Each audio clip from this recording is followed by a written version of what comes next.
Welcome to the H.I.T podcast, H.I.T, Human Resources, Insurance, and Technology. I'm your host, Toby Kennedy. As we do every week, we're dropping into your feed with what I hope are bite-sized, digestible, really well-curated conversations going on in the space. This week's episode will be no exception.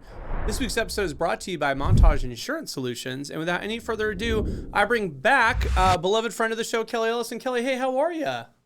I'm good, Toby. How are you? It's nice to be back. Thank you. Yeah, really well, thank you, and thanks for coming back, Kelly. Just for folks that may have, we'll have to, of course, after seeing this later, go back and see the first time that you graced us, and we chatted about a couple of goings on in the space that you serve. Would you give the audience just a quick overview of sort of who you are and your professional CVs? Yeah, happy to. So I'm the COO and founder of Vesta for Families, and Vesta is a family building benefits company. We work with corporations to help them to create a family building benefit centered around adoption, foster care, surrogacy, and egg donor benefits for their employees. I myself am an adoptive parent. So brought my daughter home from China, my husband and I, when she was just 9 months old. She's now 20. She's going to turn 20 this year. Wild. Hard to even say that. Yeah. It goes by so quickly. But by virtue of having that experience myself, really decided that I wanted to dedicate myself to the adoption space and the surrogacy space and just these non-traditional ways that folks build their families. And what we do at Vesta is to help so many corporations to create a very equitable family building benefit that meets all the needs of their employees. Yeah, and that's maybe juxtaposed against if one maybe just gives it like a surface level thought or doesn't dive too deep, is probably talking about the infertility benefits at their company and looking to offer those. And it's sort of a piece of that puzzle. But as you mentioned, maybe a more appropriate and inclusive word might be family building, because on the infertility side, though that touches many, many, many families, that's a heterosexual couple that's looking to conceive a child. And your point is there's lots of other employees that might be working with you that are looking to build themselves a family that don't necessarily fit that, but could also use an arm around the shoulder, a benefit, some assistance, some guidance, some help. Exactly. So now more than ever, I think I said this the last time we were together, now more than ever, we define family in so many different ways. Yeah. So you have that, and you also have just this desire to meet the needs of your very diverse workforce. But then in addition to that, it's how you can build your family. So there's so many different options. And frankly, I can tell you that it can be very, very confusing. Certainly a lot of companies are offering fertility benefits. You and I talked about the California 279, I think it was, earlier last year, and how important that was. And I guess really quick, just to break in, sorry, that's a piece of legislation that mandated that employer health insurance plans cover a certain benefit to go towards infertility benefits. So it got us on the conversation of, hey, your health insurance plan, depending upon your size and where you're located, but it might be mandating this. It might be asking you to look at it. Therefore, you might be including it. Therefore, you might be having this conversation. So let's broaden it, right? Just to bring folks up to speed. Yep. Yes, thank you. Yeah. So broadening that fertility benefit so that it is more inclusive. And I was excited about coming on today because I really wanted to focus in on this whole idea of adoption. I'm excited to share with you about adoption. It's almost tax season, right? So we're getting ready to go into tax season. And there's been a really wonderful thing that's happened in the adoption space, and that is Congress passed in July of 2025 a $5,000 refund for individuals who are finalizing their adoption. Now, that's in addition to the adoption tax credit. So it was back in 2009 and 2009 and 2010 that the adoption tax credit actually became fully refundable. And since then, it has not. It has kind of stayed as a tax credit, which is very, very different from a refund, as many folks know. But now they're starting to loosen it up a little bit and offering this $5,000 refund. which is really a game changer for a lot of folks. It's a game changer for folks who are perhaps serving in the military, or for folks who are perhaps in the faith-based community, or for employees that maybe pay a lower tax liability tax basis. So the $5,000 refund is something that anyone who finalizes an adoption in 2025 gets a full $5,000. So that's Finalizes in 2026. they did carry it over. They Yeah. carried it over to 2026 as well. Nice. So it's a combination of a refund and a tax credit. So in 2026, it is a $5,000 refund and a $12,680 credit. And those two can be taken together. So very excited to be able to share that. Yeah, so news. the point is basically, if you're not operating enough in this space to where this news made it on your radar, kind of PSA, Mr. and Mrs. Employer, Mr. and Mrs. HR Department, there have been governmental advancements in helping folks execute on adoptions, and therefore there might be a bigger demand, and therefore a decent time to have this conversation yet again to say, hey, when we're looking at ways to differentiate ourselves as a company, when we're looking at ways to sort of help employees feel heard and deliver for them something that they might, ask for, we can say, hey, you asked, we answer type of a benefit. Expanding what a company does with respect to providing resources for those employees that are looking to family build, again, beyond the infertility space. And maybe this is a good place to pause and say, your organization, Vesta, can sometimes, and in fact, oftentimes does, go ahead and sit right beside the clinical kind of medicinal aspect of this, where folks need, IVF transfer, they need, some of the medical facets of this. And you guys sit beside and say, that's great for X amount of employees. And then the other end that are left over, they might need an arm around their shoulder to talk domestic adoption or international adoption, surrogacy or foster care, right? The different avenues that one might go down and be potentially overwhelmed by, or, really, again, just looking for an arm around the shoulder, I think is probably a decent way to put it. Right. I love that analogy. And I will also say to you that we're finding that Vesta is a good place to start. Yeah. So even if the company is offering a fertility benefit, as you described, it's really important for an employee to really understand what are the best paths for me, based on my family, based on how I envision my future family. What is the best path for me? We find that when Vesta comes in first and we're able to educate the employee about what the various different paths are, they can make a very educated decision about what is the best path. And how does that affect an employer? Well, certainly unnecessary claims that they might have. So an employee could just step into a fertility benefit and do that, and then it not be successful. And I will tell you that we work with a lot of families where it's not successful. And then they end up having spent that money, but now they still want to build their family. And so now what is next for them? Is it adoption? Is it surrogacy? What is next for them? And they have another lane or journey that's ahead of them that can also be very, very expensive and cost prohibitive. So we really encourage employers to cast kind of a wider net so that they can offer education and advocacy. They can offer these programs. And a lot of employers get kind of, frankly, stopped with this idea of onboarding a fertility benefit that starts at $25,000 just to, bring the benefit on. And so we like to really suggest that just by bringing in an adoption benefit, which is a very budget neutral process. And what I'm speaking about is an adoption benefit that the employer can provide called a Qualified Adoption Assistance Program. This is so easy. I have to tell you, Toby, I would love to just get a t-shirt or a banner and wear it, because there are so many employers that don't know about this. 10% of employers are currently offering a Qualified Adoption Assistance Program. Basically, not to get too far into the weeds with you, but basically it is a policy within their department a benefit where it allows an employee to offset from income taxes $17,280. Now that costs the employer nothing.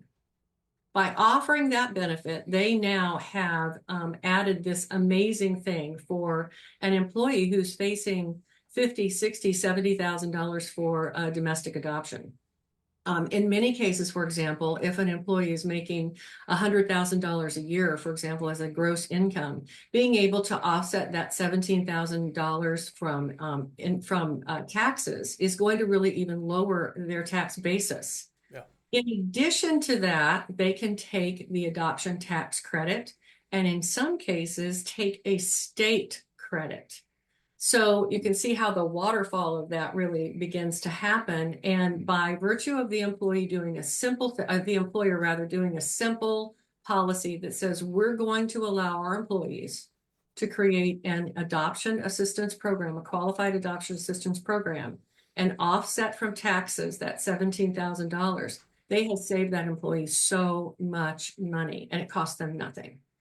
So it's just it's a fabulous benefit. Yeah, and so I guess this is a good place to keep going with the conversation, which is, hey, if Kelly was able to bend your ear and recommend some stuff that you guys might want to do and look at, and then even to say like the logistics of it. So they're like, okay, cool. Like I have no opposition to offering this qualified adoption assistance program. And also I have no opposition to hearing you out with Vesta on how you might augment or wrap around, but like, what does that look like? Do I just put you in my benefits guide? Like, kind of talk me through what you think an HR person would need to envision in their mind's eye to get an understanding of how their world would change just logistically, functionally. Like, how does it plug in the nuts and bolts?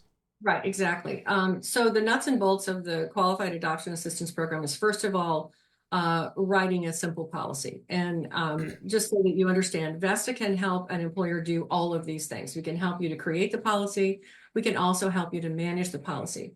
One of the things that I will share with you is that because we are an education and advocacy company, we come in and we're actually able to educate and advocate for the employee and the employer so that they're not subject to that Google search, for example. But then also help them to kind of build or evolve that policy. So they might start out, for example, with a qualified adoption assistance program, simple policy written, available to all employees. It's simple that they allow the employees to give them qualified expenses. Vesta guides and coaches can help the employee to understand what those expenses are. Very simple.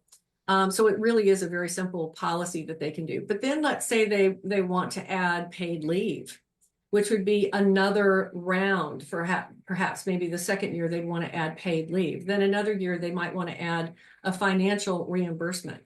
$2,500 or $15,000. So you can see how these policies or this particular policy around adoption can really evolve and grow to meet the needs of the employee. We have I'll give it to you so that you can share it with others, but we do have an adoption assistance toolkit that employers can download. And on your website? Yes, on our website. So it might be actually a decent time to just shout the website if people want to poke around. Yes, exactly. And I'll also share with you this guide that we have that is kind of a way to show how you can stair step it. So you start out with an education and advocacy program. And then, of course, from there, you can go to a paid parental leave. And from there, you go to an employer adoption assistance program. And then so on. You can even do an adoption FSA. So a lot of folks don't understand that you can add in adoption as a part of your FSA program. If you already have an FSA, all you have to do is just instruct them that you want to allow adoption as a part of that. And that, again, doesn't not cost the employer anything. An employee could decide to opt in to put $200 or whatever it is in that tax-free, and then they can build up their own fund for their own adoption. And all of these sorts of ideas are all included in that toolkit you guys have? Yes, at the website. Is it vestaforfamilies.com is the website? Vestaforfamilies.com. That's right. Cool.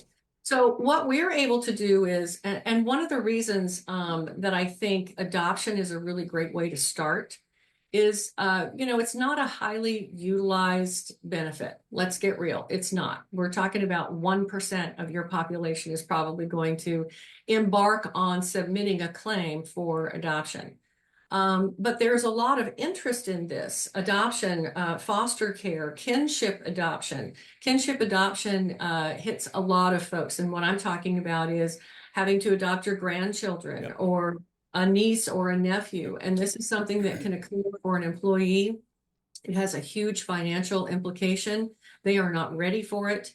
And it can be a very stressful experience for any employee to have to go through I a also kinship. think for the other, 99% of the employees, so you're like, hey, there's maybe 1% of our employees that might necessarily literally need to go down this, but that 1% will also be friends with some of the other 99%. And even if they're not, just simply knowing that you're working for a company that offers this to maybe even colleagues you've never met if your company is large enough, but if it's mission aligned with the Yeah. company, if it's values aligned, it's a way to kind of amplify who you are as a company to the employees and really touch all of them by letting them know, hey, look, whether or not you need this benefit, it's something we care about. It's something some of your colleagues did need. And it's something that, we're really proud to have offered. Yes. And here's an interesting statistic for you. 65% of employees say that they would leave the workplace to find an employer that does provide family building benefits. That goes up really, really high when we're talking about, excuse me, women. 70% of women will leave the workforce to go and find a workplace that will support or have a benefit for fertility or any of the family building benefits that we're talking about. That's a huge number. And Yeah. I have to say that a lot of employers will say, well, only one person is going to use it and that means we don't really need it. No, on the contrary, one person is going to use it. You're going to change that person's life. Yeah. And as you said, they're going to turn around and, and tell their neighbors and tell their coworkers. It is a huge benefit. Well, There's an and as organization. you said, not to interject, but just to Yeah. amplify that, like, there's ways to start this journey that are quite cost neutral. So you don't even Exactly. necessarily need to make year one the year that you throw a bunch of money at this. You can just throw some time and energy and again engage, folks like you guys and maybe start to dream and maybe budget creep a little bit, but it really doesn't even need to be expensive to be done to start. No, it does not need to be expensive. And I think a lot of employers get stopped by thinking they have to throw money at this. They have to throw a reimbursement. And it's an interesting case in point. A very prominent employer was offering a $75,000 adoption reimbursement. And we happened to work with this particular family to help them in guiding them on their financial aspects of their adoption. They did not have Vesta. They did not have our support at the very beginning. And they ended up selecting an adoption agency that went out of business. Mm. And so ideally, that $75,000 seems like a lot of money, but they lost half of it because the adoption agency went out of business. Now, we never know when that's going to happen, but I can tell you that Vesta really has a very curated network. We come from the adoption and surrogacy space, so we know who the players are. We know who the providers are, the lenders, the foundations, the whole, the construct of Yeah, that you've got a environment. good Rolodex to sort of help. You're a good wedding planner with a good florist and a good DJ and a good Oh, I love caterer. Yeah, yeah, that. yeah. I love that. We're the wedding planners. Yes, that's great. But it's very important to understand that this little family had to change how they were planning to do everything. Yeah. $75,000, is a lot of money. $30,000 to lose more than half of that is a lot of money to lose. And then you have to start over. Mhm. So it can be pretty devastating. So I want employers to really understand, as you said, this can be a neutral move. You can get lots of kudos for this. You don't have to throw a lot of money at this. And it also pairs very well. If you are sitting there as an employer and you offer a fertility benefit and you don't have a benefit around adoption and surrogacy, we pair very, very well with that. But let's say you're an employer that says, the cost for creating or providing a fertility benefit is way too high for me. You're not from one of those mandated states, way too high for me. So even if that's the case, bringing in an education and advocacy program like Vesta, creating a qualified adoption assistance program is a great way to start. Just dip your toe in, and you'll find that the benefits from that are just enormous for you. Kelly, I cannot thank you enough for your time. And I just really appreciate finding these kind of creative, unique, sort of niche pockets within the universe that HR and benefits professionals might sort of oversee kind of writ large, and shining a little spotlight on it, especially, great companies like yours that are doing great stuff. So Yeah, thank you for coming out thank today. you. Yeah, thank you so much, Toby. And certainly we're not passionate about this at all. So, Right on. Well, that's all the time we have for you guys this week. We're blessed to be here. Thank you guys so much for joining us. Thank you to the sponsors keeping the lights on, Rula, Excel Health, True Hue, Montage Insurance Solutions. Join us next week. Join us every week. And until next week, make this the best week yet.